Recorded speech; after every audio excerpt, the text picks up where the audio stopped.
Okay, so yun. So, musta naman ang trading day ninyo, 'di ba? So, lockdown tayo starting today. So, ECQ tayo ulit. Pero, interestingly, ang index is up. So, from 6.4, it's up now at 6.6.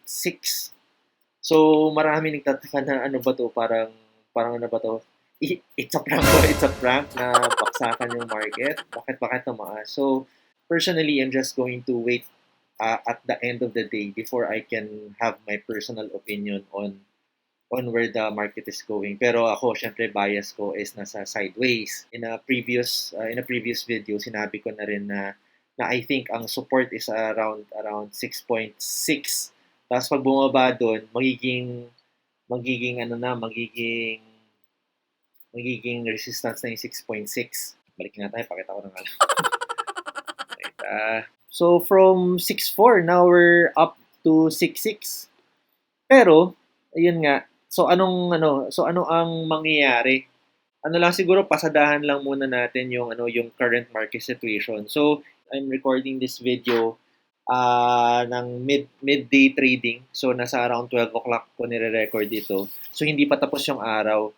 Kung titingnan mo to, biglaan, actually, medyo maganda, bullish yung candle kasi bullish engulfing, meaning kinain niya tong maliit na to, itong negative sentiment last week, biglang kinain niya, bullish engulfing. Pero when you look at the size of the trade size, since midday pa, well, nasa around 2.5 billion pa rin lang yata yan. Usually, ang expectation is nasa around 7 to 8 billion ang trading sa isang araw. Tapos maliban pa doon, magha-holiday. So, yun, hihintayin ko yung end of day bago ako mag-decide kung anong gagawin ko. Pero I'm doing this video para medyo up to date, and also I'm part of a group. So, shout out sa mga kapwa ko mods dun sa isang trading group, fundamental traders group. So, I really appreciate yung mga admin for letting me be part of that group. So, ang dami ko natututunan. So, going back to the index, yung index, kung titingnan mo siya sa technical, midday, medyo laban siya kasi daily chart, bullish engulfing, tapos MACD is going up, RSI is going up, and then stochastic RSI is going up. However, again, yung sa last kasi na sinabi ko parang a few weeks before, few weeks back, ang sabi ko, yung baka magkaroon ng role reversal, meaning yung support dati na 6.6, baka siya maging resistance pag bumaba dun sa 6.6. Which is currently, ayun yung nakikita ko ngayon. Again, this is just my personal opinion. I'm not a professional trader. I'm not a financial analyst. This is my personal investing journey. So going back, so yan, titingnan mo actually pag ginamit mo nga yung Investa, so join kayo ng Investa, kunin niyo yung Prime Elite, so ang dami niyang mga tools na magagamit, especially for those na serious about investing. When you look at this chart, yung dating support na 200 EMA, na-break siya eh. Nag-break yung 200 EMA. Pati yung 100 EMA, syempre bumigay na siya. So ngayon, yung dating support, ang nakikita ko, possible na maging resistant siya.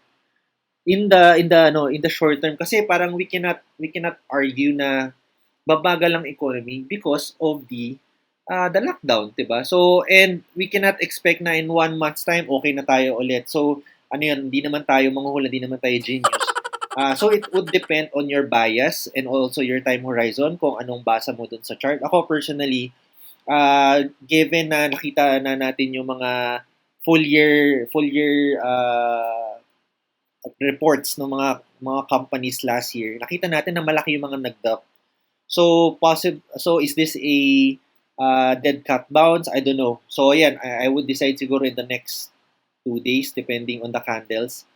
So, yun. So, our moderators dun sa group would also have their own take on the market. Ako personally, I think it might become, this area, the 6.6, the 6.8, might become the resistance na. And that's bad because that's going to that's going to lead into a further drop in the market. And but then again, I'm trying to combine na yung may bias, may fundamental analysis, and also may technicals and sentimental yon.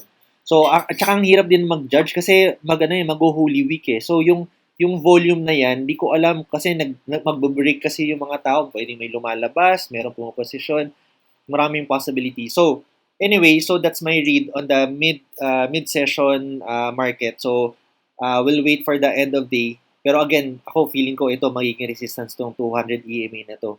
Especially na walang magandang catalyst kahit the vaccine narrative, medyo nag-shift na siya eh. Kinain siya ng idea ng new strains, ng all-time highs ng COVID cases. So ako for me as an investor, maghihintay ako na mag-settle muna yung dust. Kasi ako, to be honest, hindi naman ako ganun, hindi naman ako chupetero. Depende kung ano tinitrade ko. Pero ako, more on position kasi ako, kaya, tito na tayo eh. Tsaka, dito, retiree tayo. So, we don't want that high risk investments. Nandun tayo sa medyo mid-level risk. So, hindi ko masyado ititrade to. Meron naman din akong mga hawak na eh. So, why am I doing this video? So, itong video na to, haba ng intro ko, diba? Pero going back, doon sa group kasi namin, there are different moderators and everyone has their own strategy. So, ako siguro I'm in the middle because ako I'm taking the position of someone who is new na nagpo full-time trading. And then I'm also taking the position of someone who is still learning. So, and therefore, when sabi natin kasi as a kami I think mga 6 kami or 7 na moderators dun sa group. Syempre may kanya-kanya kaming strategy. Supposedly we're mostly parang around 70% fundamental traders, kaya yun yung group namin. So that separates us from other groups. Pero nevertheless, mix kami lahat, mix trading strategies kami. Ako, I'm doing this video for the benefit and also to give value dun sa mga bagong members na syempre pagpasok mo, iba-iba yung sinasabi ng mga moderators, di ba? Parang sinususundin ko. So kahit sabihin namin na it depends on your trading style, it depends on your capital size, your strategy. Syempre as a beginner, so anong gagawin ko? Sino susundin ko? Sundin ko ba si Sir Lone Wolf or si Sir PSC Fundamental, si Aname or si ano ba? So again, kanya-kanya kami ng trading style. Kaya please be wary na although we're moderators, we also have different trading styles. And therefore, given that kung ikaw bagong member and nalilito ka, so sino susundin ko? Siguro I'm doing this video to reiterate yung sinasabi naming mga moderators. So I'll try to make this quick, pero ang haba nung introduction ko, 5 minutes na yata ako. Anyway, so yun, so balik tayo dun sa sinasabi ko lang. Kasi marami sa inyo nag-aabang, anong mangyayari, baksak ba, ngayon lang So yun, siguro ito yung aking this is a personal take on as a moderator. I'm doing this as my way to siguro help. This my take on the question of, so how am I going to trade the markets given the current situation? So that's why it's medyo beginner's guide sa trading. So yung first question, so before ka pumasok sa stock market, ang question kadalasan tinatanong is, ano ka ba, trader ka ba or investor? So usually na-associate natin yung trader as short term and then the investor as long term. Ako personally, I don't subscribe to that idea. Whether you're a trader or investor, medyo pareho kayo. Bakit? Kasi an investor would exchange. Sabi natin, investor ka, you want to do long term. Pero technically, what you're still doing is still your trading. You're buying shares of stocks. And then you're buying shares of stocks and then exchanging your peso money to a stock and basically doing it long term. So you still traded something, your money. And then basically what separates you from others would be you have a longer time frame. So parang mas na-associate yung investor to long term. Yung mga traders naman, sabihin nila kasi ang trader mga small money lang yan. Hindi. Actually, maraming traders na short term pero ang tinitrade nila 50,000 one day, 100,000, 1 million, depende, lalo na yung mga talagang mga big traders. So sa size natin, ako, sobrang liit lang ng size ko. So, siguro tinitrade. Basta, huwag na natin mag-usapan yung sizes. Basta, point ko lang is, yun. So, yung even the traders, meron yung different sizing depende doon sa tinitrade nila. Some of them would also shift their trading style depending on their time horizon or the stock that they're holding, diba? So, ako personally, trader versus investor, I do agree that there is a difference. So there is a difference, but they are also the same in a way that you are exchanging something which is your hard-earned money, and then exchanging it for a stock. And it would depend usually on your time horizon, which is what we're saying. Pero again, ako pwede ka kasi mag-investor for ano eh. Sabihin natin if you're doing dividend play, that you're still investing on a company, 'di ba? To get that dividend, 'di ba? So ako I wouldn't use that I wouldn't use that trader versus investor um comparison. Maybe I would, pero depending on the topic, siguro. That's how I'm going to put it. So, in summary for that part, trader and investor, they are different, but they are also the same. So, yun. So, it depends on the context kung anong pinag-uusapan natin. Bawa, rate. Sabihin natin, ARIT. So, AREIT, yung rate ni Ayala. Even as a trader, I would invest on the ARIT because I know that I'm buying that stock because every quarter I'm getting dividends, and then it's also growing in price, and then eventually baka ipamana ko yun sa mga anak ko, yung ganun, diba? So it would depend on that. Parang hindi yata nakakatulong yung discussion ko, masalo kayo nalilito. Tapos yun, ito sinabi ko nga, so ano bang risk appetite mo? Gaano ba kalaki yung capital mo? So yung risk appetite sabihin natin would be, ano ka ba, Tito vibes ka ba na medyo ayaw mo na mga gumagalaw, ayaw mo nakakita ng galaw na 5 to 10% in one day, or sabihin natin chillax ka lang kahit na gumagalaw yung presyo ng hawak mo ng 20% a day because you know na tataas siya. Tapos yun. So tapos next is yung capital. Baka naman ang pinag-uusapan natin is 10,000 pesos, or are we talking about 500,000 pesos? So depending yun. So ano yung capital mo na ginagamit for each trade, 'di ba? So or if you're doing tranches, meaning sabihin natin if I'm going to trade this stock, I'm going to put 25% at this price, then 50% at this price, and then another 50% at this price. So it depends on that capital deployment. Hindi ko siguro matatakal ko 'yon a little bit dun sa case study natin. And then time horizon. So basically, are you trading this for the chupet, which is around usually parang that could range from 1 hour, actually yung iba minsan nga minutes lang eh. Minutes, 1 hour, 1 day, or are you talking about 5 years, or are we talking about pamana nga na ipapasa mo yung stock na yun sa mga anak mo. So it depends. Then lastly, ano ba yung overall objective mo? Are you trading it for your main income? Are you a professional trader, or are you putting your money in that stock because basically ang goal mo is eventually it will grow, and then ayaw mo nung araw-araw sine-check yung investment mo kasi parang ang dami ko pang dapat gawin. May business ako, or I'm a full-time employee, or whatever, or I'm a seaman. So marami akong ginagawa. So it depends kung anong klase kang ano ba yung overall objective mo. Kung yung trading ba would be your main source of income, or would that be something na ini-investan mo and then basically passive income. So yun yung mga questions. Yung main point ko is kasi may magandang discussion kasi dun sa group, and I really appreciate na yung mga mods they're letting me put my questions there. So thank you to dun sa mga admins na tinanggap ako sa group, and pasensya na kung wag niyo isipin na nega ako. I'm just also taking the position of someone who is new, and I think na given na tayo, for example, as moderators, kahit sabihin natin na this is not financial advice, or we're not when we do our stock pick, even if we say na this is not a recommendation to buy, sell, or hold, for someone na bago dun sa group, they might also consider na, so paano? So what am I going to do? Kasi kaya nga ako nag-join ng group, 'di ba? There's an objective, there's a financial objective for me to join that group na I want to be na I want to achieve. So given that there are around 5 to 7 moderators, so who am I going to follow?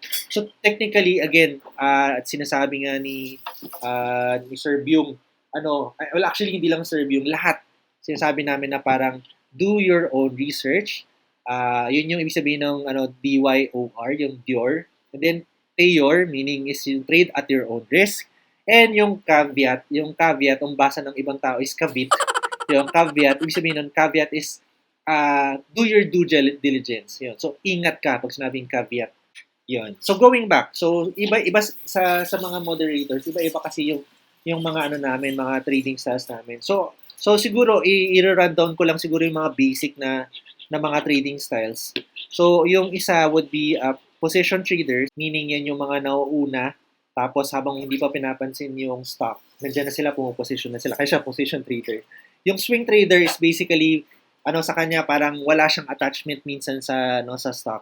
Ang nakikita niya lang is price movement, meaning pwede siyang mag short term, tapos basically kahit na ayaw niya yung stock, bibili niya yan kasi nakita niya na may price movement at this price point, tapos gagalaw siya for this time frame, like for example in 5 days tataas or in 1 month because may news, gagalaw yan. So magsiswing siya, kaya siya swing is basically parang from this price point, magsuswing ako doon sa PP ko, pero after that wala na akong pakialam doon sa stock na yon. Ang momentum traders usually is they want breakouts, meaning sabihin natin ang trading, ang stock mo is gumagalaw left, right, sideways, meaning hindi siya masyado gumagalaw, movement niya 1%, 3%, 5%.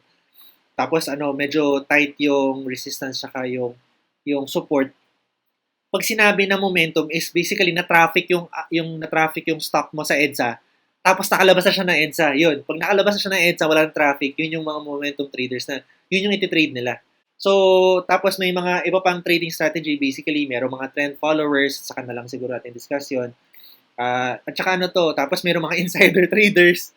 Yan, syempre, yung mga tipong syempre, hindi natin, encourage yun kasi against the law yun. Pero usually kasi, even the news, even na kahit na hindi ka insider, minsan nakikita mo yung news eh.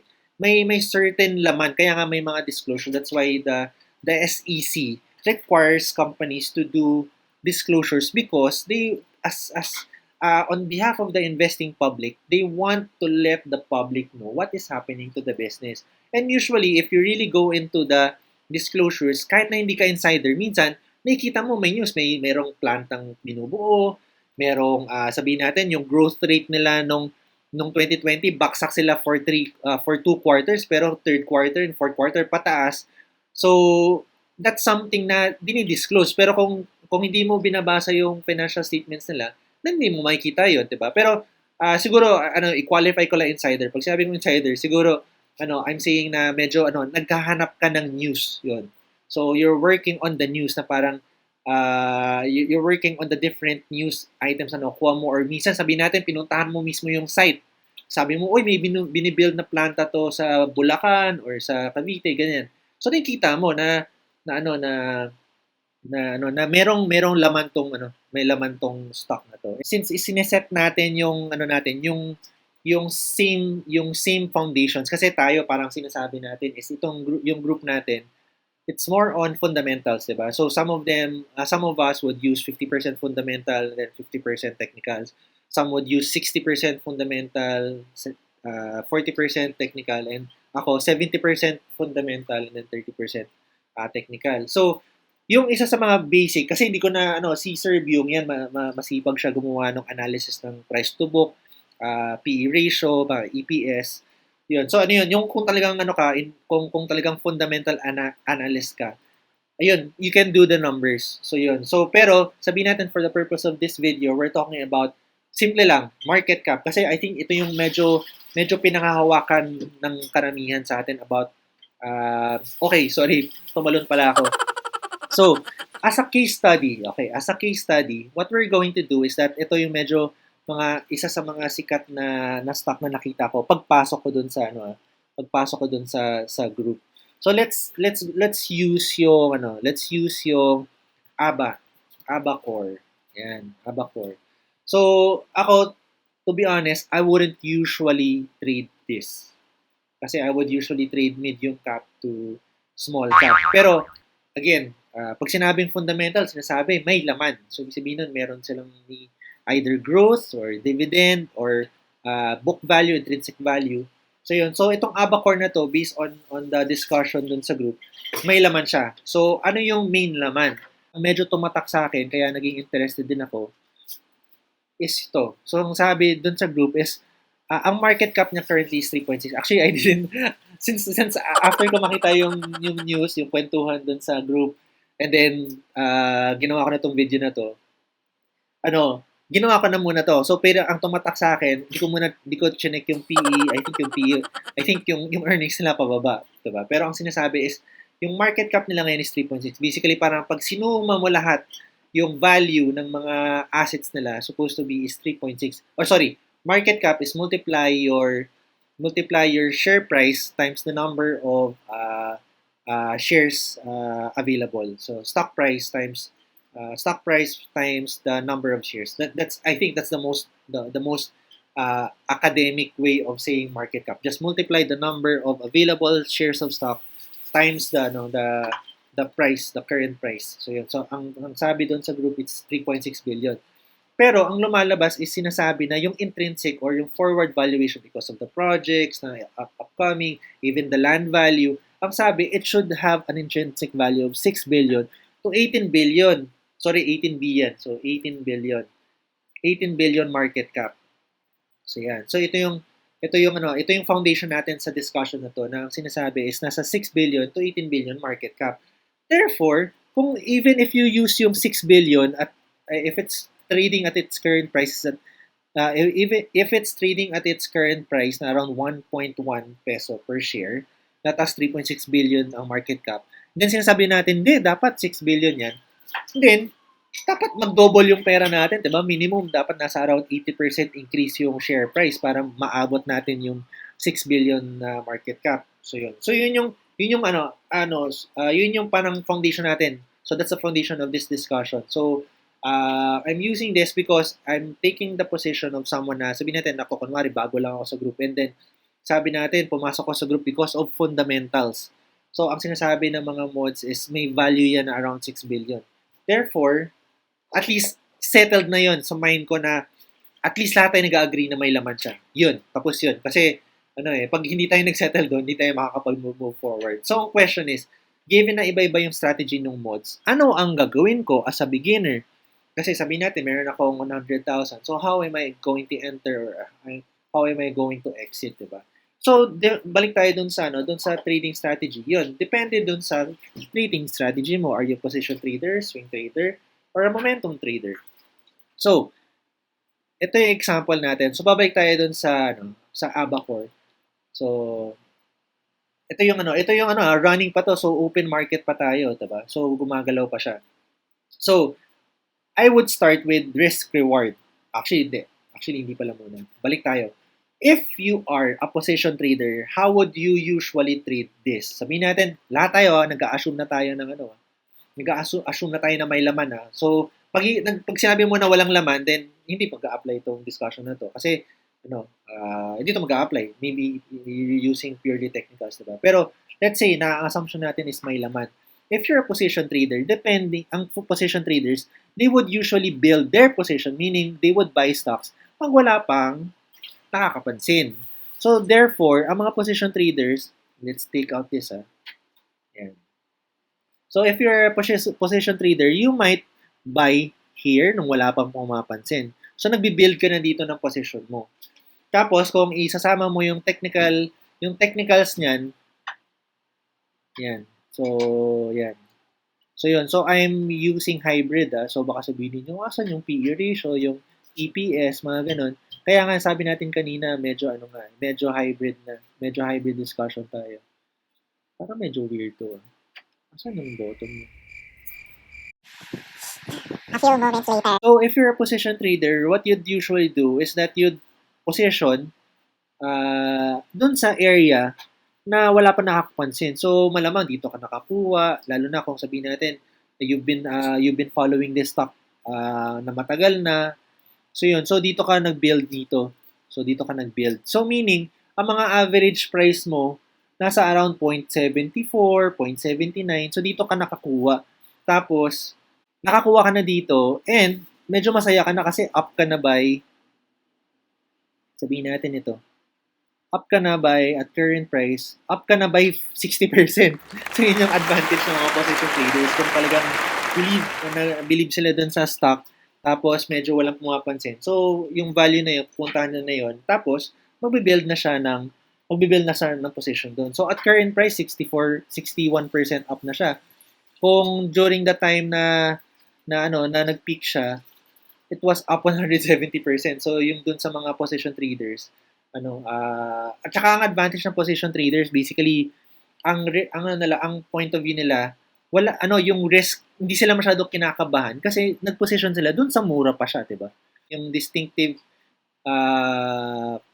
feature sa kanila is they build their position while wala pang pumapansin. Okay. Okay, yung next would be your swing trader. Yung swing trader, dito yan magbe-build. So sabihin natin nakita niya to. Di niyo to pinansin. Yung swing trader, di niya to papansinin kasi wala masyadong galaw eh. Or sabihin natin, siguro tinitingnan niya, na-watch list niya yan kasi meron namang mga EMA dito. Meron nga dito nagko-crossover yung EMA 59, 200 and 100. So nagkakaroon ng dito, nagkakaroon ng cross. So ito yung mga hinahanap minsan ng hinahanap ng mga swing at saka ng momentum, yung cross na yan. Ibig sabihin niya, nagkakaroon ng shift sa trend. Na basically, parang before, lahat siya pababa, and then nagkakaroon ng cross. Yung cross na yan, basically, baka tumaas. Yun yung expectation. So inaabangan niya, yan yung mga siguro yung mga swing traders, dito yan nag-abang. Pero hindi sila kagad bumili. Unlike the position traders, bumili na yan. Yan, yun yung difference nila. Yung position traders, bumili na yan dito. Yung mga swing traders, maybe hindi pa masyado kasi naghihintay talaga siya ng confirmation. So, malabang dito sila bumili, 'di ba? Kasi basically, meron ka nang na-form na structure or meron ka nang na-form na pattern. Yan. So, na-form mo na yung pattern na basically, gumagalaw siya dito. Yung EMA 9 niya, gumagalaw dito, tumatalon. Bumagsak. Pero, meron ng pattern na nabuo. So, meron ka ng support dyan. So, parang pag nakita niya na yan yung possible, yung mga swing traders, yan yung hahanapin nila kasi may pattern na nabubuo. Ang position, usually wala silang masyadong, wala silang hinahanap na pattern. Sa kanila is basically valuation. Na pag mataas yung value pero walang bibili ko siya. Yung mga swing, naghahanap muna sila ng pattern, which is ito, nag-create na siya ng pattern, tumatalon siya dun sa 'di ba? So kung ang ginagamit ng iba is sabihin natin is EMA 20. Sabihin natin EMA. So sabihin natin ang gamit ng iba is EMA 20. EMA 20. Yan. So sabihin natin yung ginagamit usually is EMA 20. Nakita mo, sabihin natin wala pa tong drawing na to. So nakita mo nagko-crossover yung mga EMA niya. Tapos every time na tumatama siya sa EMA 20, tumatalon siya, 'di ba? Tumatalon. So ngayon, pwede mo nang lagyan ng drawing 'yan na ayun bakit nagpo-form na siya ng pattern. 'Di ba? Nagpo-form na siya ng pattern. So yun yung hinahanap ng mga swing, 'di ba? May pattern na, 'di ba? Tapos, so habang siya, possible na bumili sila rito so mga 0.80 and at current prices, they're still up, 'di ba? They're still up. Yun yung ginagawa ng mga swing, 'di ba? Tapos, pagdating ng TP nila, sabihin natin, naghanap sila ng support and resistance. So, ang support mo is ito. So, actually, hindi. Kasi we're looking at it na medyo with hindsight na kasi nakita na natin yung pattern. Pero during that time na wala pa itong area na to, nandito ka pa lang, nakita mo na, uy, may possible, tapos biglang nagkaroon ng volume, tumaas, pwede ka mag-swing, diba? So, kukunin mo yan, tapos tumaas.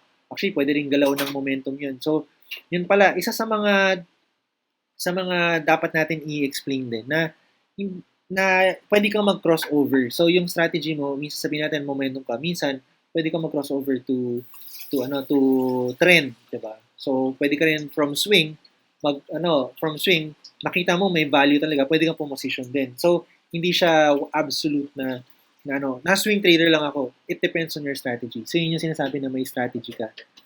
So, yun. So, ito for example, yung mga nag swing dito, tumaas, tapos dito nakita niya may pattern, bibilin nila dito sa confirmation candle na to kasi nagkaroon ka na dito ng parang reversal candles. Tapos nagkaroon ng confirmation, tapos nag-bounce dito sa EMA, yan, pwede mo na i-swing. So, hihintay mo siyang tumaas. Tapos pag nakit mo na yung TP mo, bibitawan mo naman. Okay, ano naman yung momentum? Actually, in a way, momentum traders kumita rin dito, di ba? Pero sabihin natin, pumasok ka ngayon. Sabihin natin, nakita mo sa group, pumasok ka doon sa trading group natin na parang 2 days ago lang. So, hindi mo pa nababackrate yung mga post ng mga mods, ng mga admins.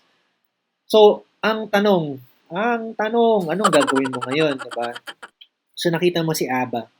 So, apply ngayon natin yung position. Yung position, siguro, dito ka maglalaro, bibili ka dito, hihintayin mong mag-settle yung dito.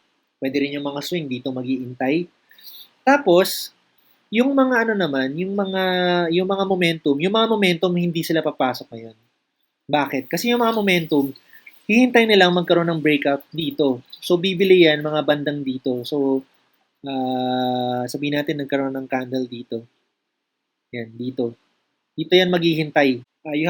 Kaya maganda dapat na pinagsasama yung fundamental at technicals. Kasi, parang imagine mo, parang basically you have more weapons in your arsenal if you know both, diba?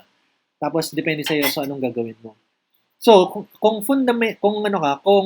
sabihin natin, let's take the position of someone who just joined. Tapos, medyo naririnig mo, nababasa mo sa group na si ABACORE may laman yan. O sige, settled. At least yung mga moderators at saka admins nag-agree kami na may laman siya.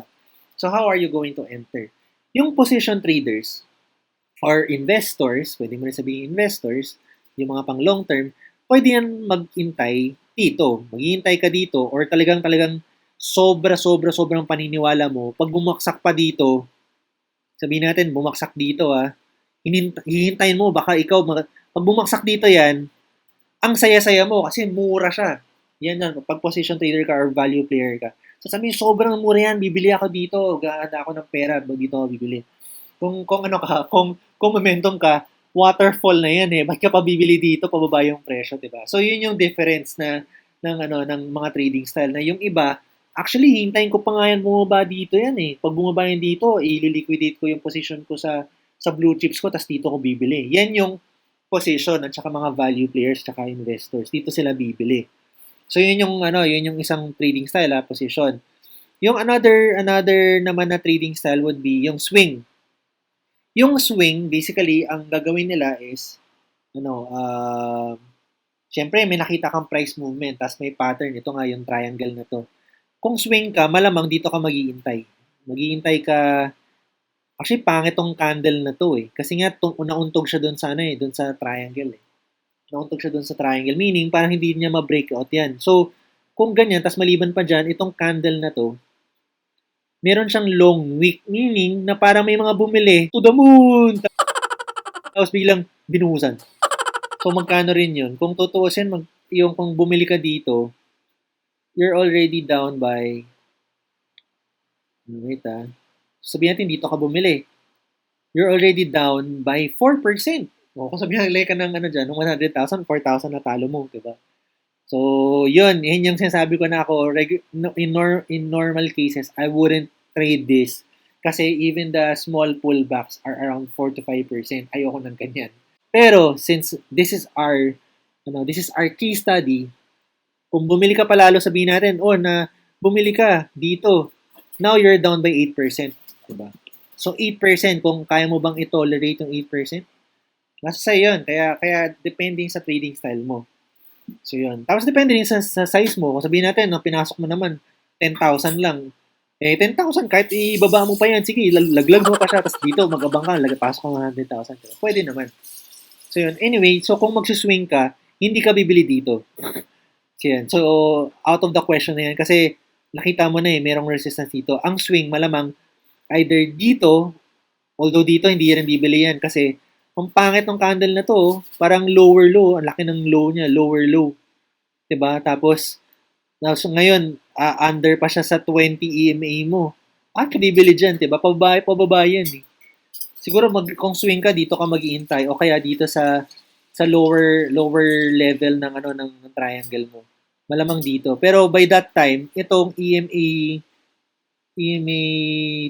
100 mo, medyo delix na siya. So, at saka ibig sabihin ng ito rin, yung EMA 50 mo, bumaba na rin yan. So, medyo yung swing hindi masyado to pansinin. Depende. Depende. Yung swing siguro malamang hindi to gagalawin. Siguro maglalaro yan pag pumatong dito or dito at saka dito. So ito yung dito maghihintay ang mga swing traders. Yung mga swing. Okay, paano naman kung momentum trader ka, hindi ka papasok dito or siguro papasok ka dito pero with volume, walang volume. 'Di ba? Tapos RSI mo, yung stocks mo medyo nag-cross na, pababa na 'to eh. RSI mo 50 ano ngayon. RSI mo is 52. So, in a way, parang uptrend pa rin siya. Pero, kung momentum ka, bakit ka papasok dyan? Pababa eh, lower low pa, diba? So, mga momentum traders, dito yan papasok. Either mag-break tong triangle na to. So dito yan. As in, itong drawing.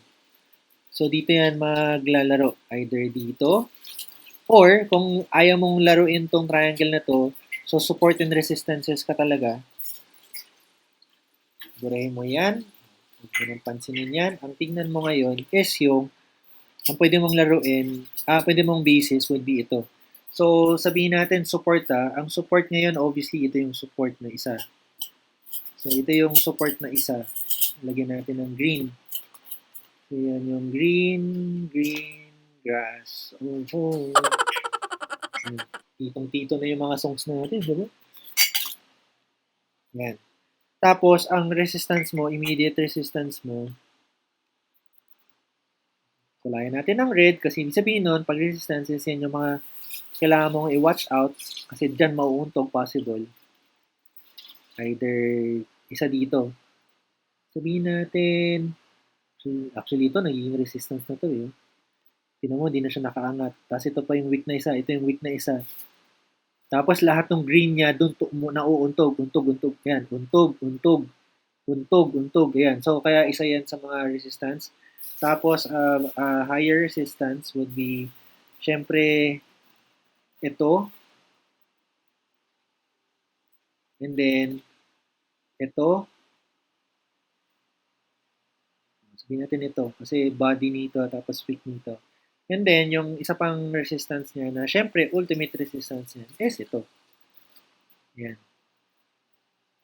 So, yan. So, kung mag-momentum ka, ito yung mga key levels na pag pinag-uusapan. Kung momentum ka, i-break mo dapat yung descending, yung i-break mo muna to.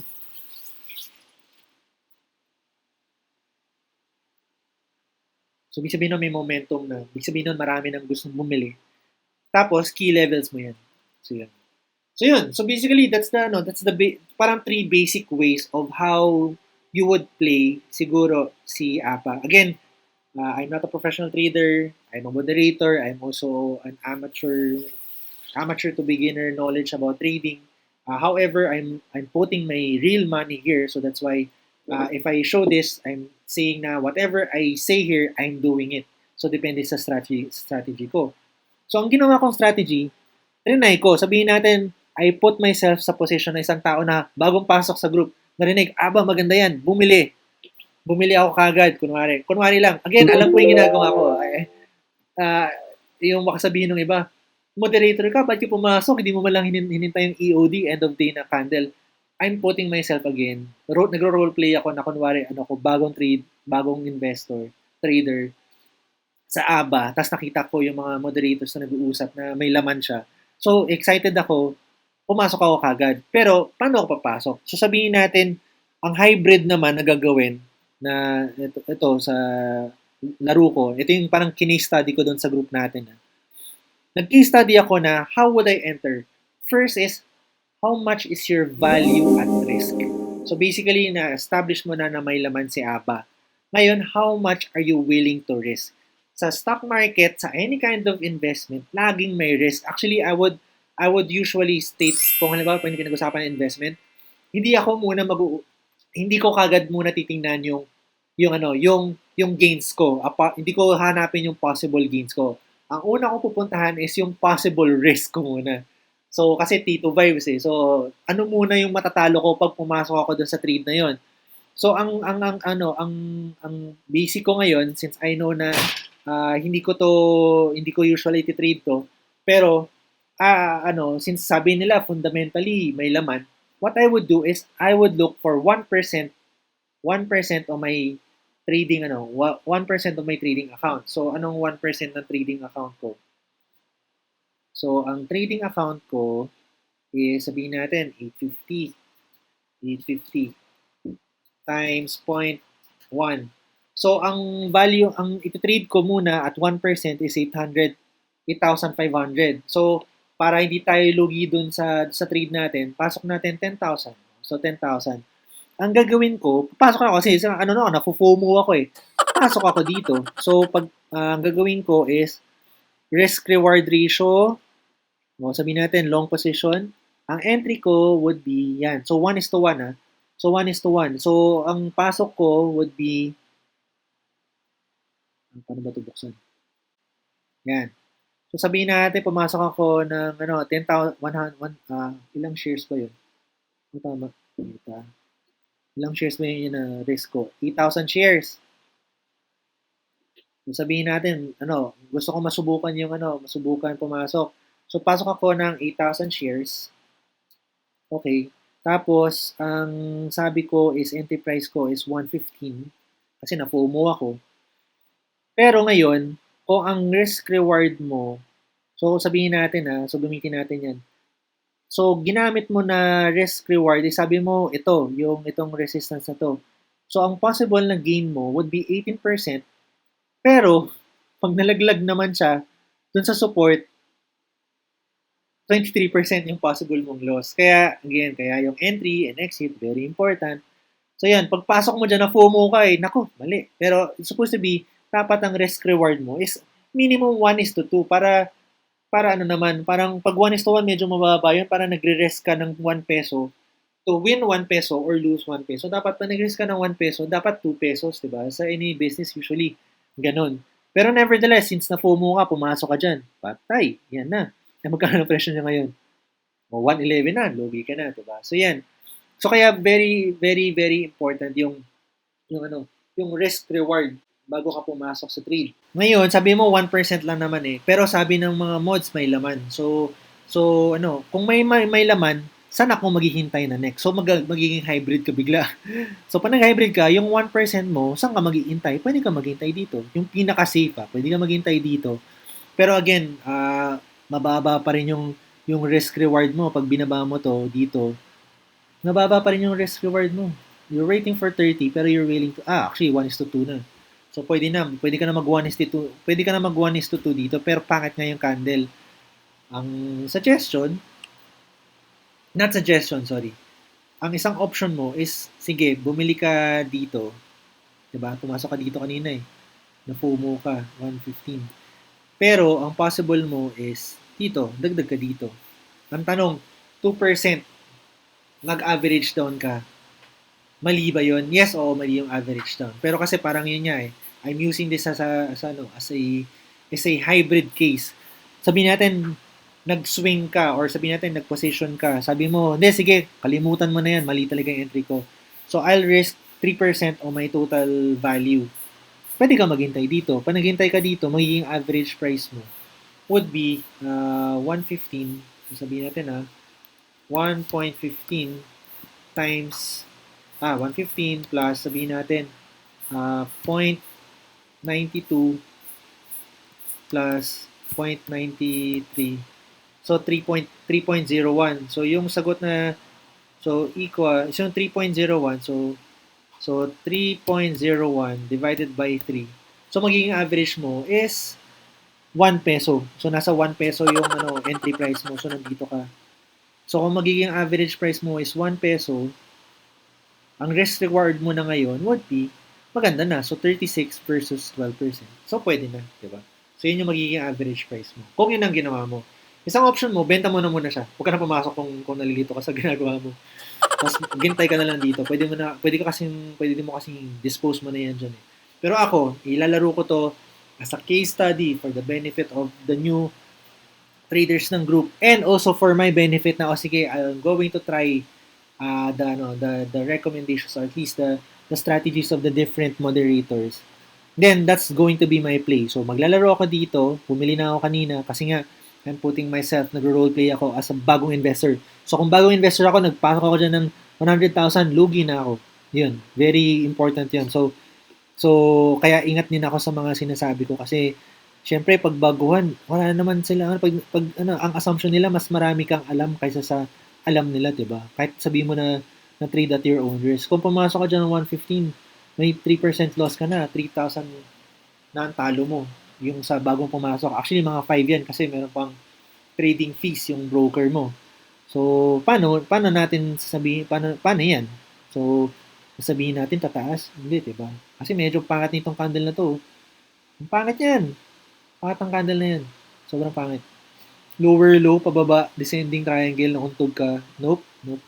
So yun, kung pumasok ka kanina as a beginner yan, ito yung mga strategies na pwede mo i-consider. So possibly you're already down by 3% or 4% because of the trading fees. Kung naniniwala ka na merong laman to, ang isang option mo is you can enter here. So if this is 1%, then around 2% na ilalagay mo dito na 0.93, tama ba? Ang magiging average mo is 1 peso. At 1 peso, yan ang magiging yan ang magiging risk reward mo. So yun, so medyo magulo yung video. Pero at least nabigyan kayo ng idea kung ano ba yung mga different strategies on how to do this. So, yun. So, if you like this video, so subscribe. Tapos, hindi ko i-spam yung group natin kasi the moderators and the admins were already kind enough to accept someone na medyo skeptic. So, hindi naman ako skeptic. I'm just looking out for my money. So, I'm also considering na syempre pag naging admin ka or mod ka, syempre may responsibility yan eh. So, what value are you bringing into the members, diba? So, yun yung stand ko. Yun yung stand ko. Pero, kung talagang lumipad to, bumili ka dito, 1 peso ito naman yung mga to the moon na statements. Ito na yung mga to the moon statement. Once na break to, wala ka ng next resistance. Pag lumipad yan, Ayan, 300%. Wala nang resistance dito. Tudo mo na yan. Pero ang valuation niya, hindi mo na alam. so kaya nga, very important. Sabihin natin, kahit na gamitin lang natin yung 3.6 billion market cap, pababa, tapos magiging 6 billion market cap. O di double the price. So, it's supposed to be, kung valuation mo ganun, so dapat nasa 100%. Ito dapat TP mo. Kung ang valuation mo is double the market cap. Yan na yung market cap mo. Medyo sakto. Yan, medyo sakto. Medyo sakto dito sa resistance na to. So, dapat bentahan na to. Kung kung swing ka. Well, depende. Kung value player, hindi, hold ako dyan. Okay, hold. Good. Kung position ka, walang problema. That's a valid trading psychology na I'm a value player. I believe in this stock. May dividends pa yan in the future, I would hold it, I would take the position of someone, ng mga directors, ng mga owners. Sige, no problem. So, you're up naman so no problem. It's your call. So, yun. So, I hope nagkaroon ng konting kaliwanawan doon sa mga statement ko, doon sa mga pinagpo-post ko, kasi ang hirap mag-type, kaya ginawa ko ng video. Tapos, again, the moderators and the admins have different strategies. So, you just have to be aware of that. And also to the admin sirs, mga sirs, ma'am sirs. So yun, so I really appreciate, thank you for making me part of the group, and I hope na-represent ko yung mga strategies ninyo properly. So, pag may corrections, we can do a follow-up statement, I guess, a follow-up video. I can bring you in, so we do a question and answer within this, sa case study na to. Kasi maganda to eh. Itong case study na to, if we prove our idea dito sa case study na to, then we can, the strategy becomes repeatable. Yun lang yung hinahanap ko rin kasi ako personally, I want to learn from the other mods and the admins na I want to find, among the options, I want to find a strategy that's repeatable.